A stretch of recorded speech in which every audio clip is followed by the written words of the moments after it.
महाराष्ट्र आणि महाराष्ट्रातला इतर काही भाग लुटून जी संपत्ती गोळा केली जाते ती राजकारणामध्ये आणली जाते आणि त्यांचा उद्देश एकच आहे, कोणतीही किंमत मोजून मला या राज्याचा मुख्यमंत्री व्हायचं आहे आणि त्यासाठी दिल्लीला ते किंमत मोजायला तयार आहे.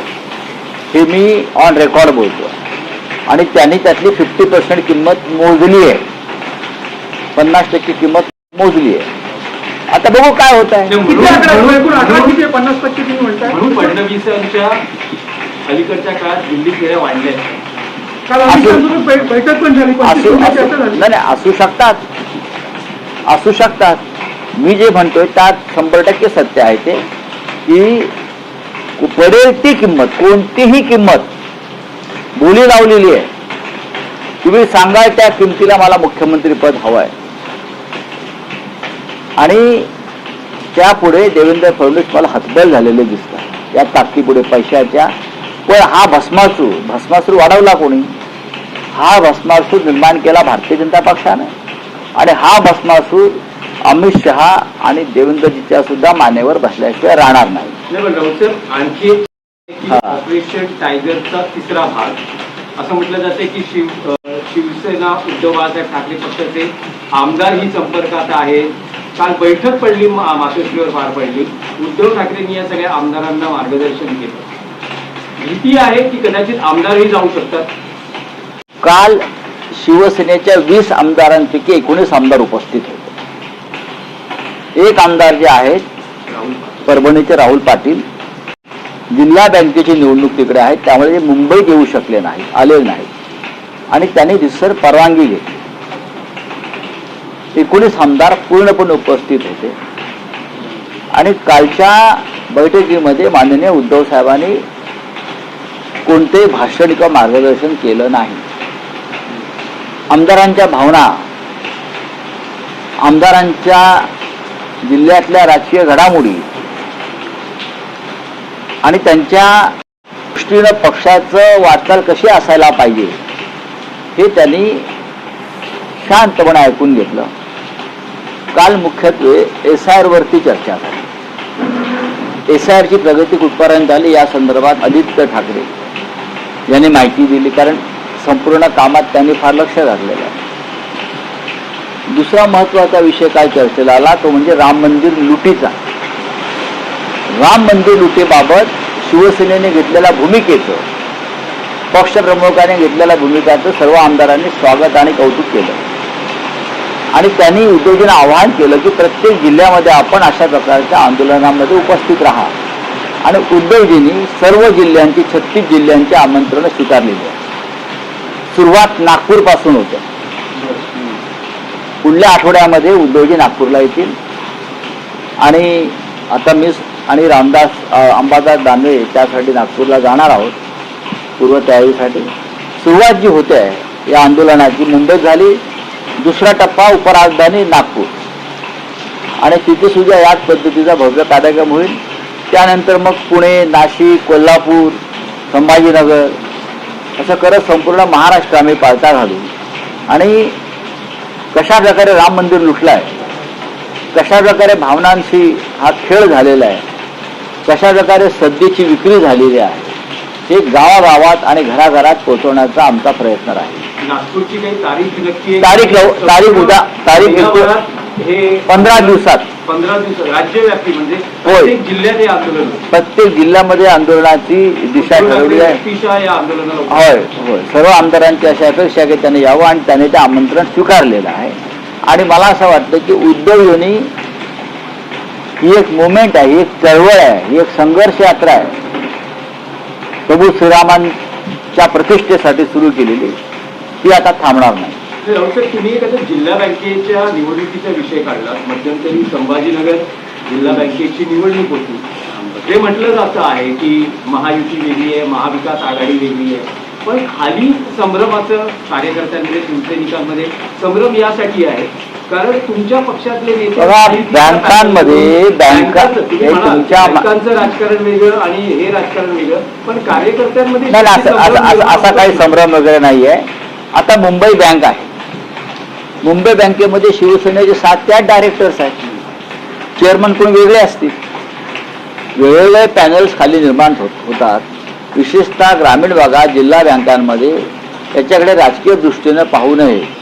सहकार क्षेत्रामध्ये बँका असतील, सूतगिरण्या असतील आणि जो तो वेगवेगळ्या पॅनलच्या माध्यमातून निवडून येणं फार महत्त्वाचं आहे. सध्या निवडून येणं महत्त्वाचं आहे. आणखी एक विषय आहे की शिंदे शिवसेनेच्या एका नगरसेवकानं डॉक्टर आणि इकडच्या स्टाफला मारहाण केलेली आहे आणि त्याचे वैद्यकीय क्षेत्रात तीव्र पडसाद उमटलेले आहेत. आत्ताच मी या विषयावर आपण पाहिलं असेल, एक्स अकाउंटला मी आत्ताच एक माझं मत व्यक्त केलं आहे. मी राज्याचे मुख्यमंत्री देवेंद्र फडणवीस यांना सुचवलं आहे की मंत्रालयाच्या 6व्या माळ्यावर गृहमंत्री पदाची पूजा घाला. मंत्रालयाच्या 6व्या माळ्यावर सत्यनारायणाचं पाठ मांडून त्याच्यामध्ये तुमच्या गृहमंत्री पदाची पूजा घाला. ज्या पद्धतीनं महाराष्ट्रात कायद्याचं राज्य कोलमडलेलं आहे आणि तुम्ही फक्त टिवल्या वावल्या करताय, विरोधकांवर टीका करताय. तुमचे लोक फिदी हसतायत, तुमच्याही चेहऱ्यावरती स्मितहास्य असतं. ज्या पांढऱ्या कपड्यातल्या देवदूतांनी तुमचे प्राण वाचवले कोरोना काळामध्ये, देवेंद्रजींचे, या राज्यातल्या जनतेचे प्राण वाचवले, त्यांना आपण शुभ्र कपड्यातले देवदूत अशी उपमा दिली. त्यांच्यावर कल्याण डोंबिवलीच्या गुंड टोळीचे म्होरके जे एका राजकीय पक्षाचे सदस्य आहेत, नगरसेवक आहेत, ते महिलांवरती हात टाकतात. महिला आरक्षण करायला निघालाय ना तुम्ही, टीका करताय ना, डॉक्टरांवरती हल्ला करतात आणि बिनधास्तपणे निघून जातात. मी त्यांना सुचवलंय गृहमंत्री पदाची पूजा घाला, नाहीतर ज्यांनी त्या महिला डॉक्टरांवर आणि नर्सेसवर हात टाकलाय त्यांच्या हातामध्ये बेड्या घालून त्यांची त्या रस्त्यावरून झेंड काढा. पोलीस स्टेशनला इतरांच्या काढता ना तुम्ही, बुलडोजर फिरवता ना, यांची काढा. आणि त्याच्यामध्ये जाहीर करा करणार नसाल तर नाही आम्ही महाराष्ट्र गुंडांना आंदोलन दिलाय. मिंदे सेना काय आहे? मी नेहमी म्हणतो नाही, अंडरवर्ल्ड आहे ते. अंडरवर्ल्ड सगळे गुंड मिंदे सेना पोचते आहे आणि अशा पद्धतीनं या महाराष्ट्रात त्यांना आपलं राज्य निर्माण करायचं आहे. जे अयोध्येत झालं गुंडांच्या टोळ्या, ते ज्या महाराष्ट्रामध्ये होत्या.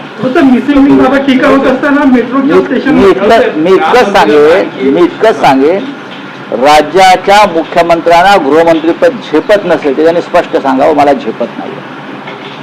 झेपत नाही किंवा माझं गृहमंत्रीपद मी चालवत नसून कोणीतरी दिल्लीतून चालवत आहे आणि हे दिल्लीतले जे कोणी आहेत ते अशा प्रकारच्या गुंडगिरीला उत्तेजन देत आहेत आणि पाठीशी घालत आहेत. हे त्यांनी एकदा समोर येऊन जनतेला महाराष्ट्राच्या सांगायला पाहिजे. टीका केलेली होती, आता काल पुणे मेट्रो स्थानकावर बादल्या ठेवलेल्या अक्षरशः आहेत ना, सर्वच आहे. विधान भवन पण गळत आहे, बादल्या आपल्या इथे सुद्धा आहेत, मुंबईत लोकल गळत आहेत. काल बघितलं वंदे भारत गळत होती. सगळंच गळत आहे यांचं. ढगाला लागली कळ, पाणी थेंब गळ, अशी या सरकारची अवस्था आहे. राम मंदिराचा विषय होता की ज्या अनिल शुक्ला हे क्रमांक 1 चे आरोपी त्यांना ठरवण्यात आलेले आहेत. अनिल शुक्ला असतील, चंपतराय असतील, यांची हकालपट्टी झालेली आहे ट्रस्टवरून, त्याचे राजीनामे घेतले गेले आहेत. पण ज्या प्रभारी नेमणुका केल्या गेलेल्या आहेत त्या तुम्हाला रामभक्त म्हणून किंवा या आंदोलनात पुढाकार असलेला पक्ष म्हणून पटतात? चोरांच्या जागी चोर आले असं आता समोर आलंय. जे कोणी आता आलेले आहेत चंपतरायांच्या जागी, काय बजरंग बागडा का भागडा, अधिकारी होते, ते असे कोणी असेल, ते कोणी असतील, न्यायमूर्ती पण असतील. श्रीगोंदा तालुक्यातील आर्वी बेटाचा भीमा नदीच्या पुरामुळे आता संपर्क तुटलाय. सुमारे ते मॅनेजिंग डायरेक्टर असताना त्यांच्या विरुद्ध भ्रष्टाचाराचे अनेक गुन्हे दाखल झालेत आणि सीबीआय चौकशी सुरू आहे. त्यांनी अनेक विषयामध्ये, अनेक प्रकरणामध्ये हात मारलेला आहे, म्हणजे त्यांना हात मारण्याची सवय आहे. आता अशाच माणसाला चंपतराय यांच्या जागी राम मंदिराचं महासचिव नेमून कोणतं पापशालन करताय संघ? विश्व हिंदू परिषद किंवा सरकार, म्हणजे एक चोर गेला दुसरा चोर आला, एवढंच आहे. यांच्याकडनं काय अपेक्षा करा? म्हणून राम मंदिर लुटीविरुद्ध आमचं आंदोलन सुरू राहील, कारण मंदिराची लूट यापुढेही सुरू राहील. ते मंदिराचे कोषाध्यक्ष आहेत, काय त्यांचं नाव,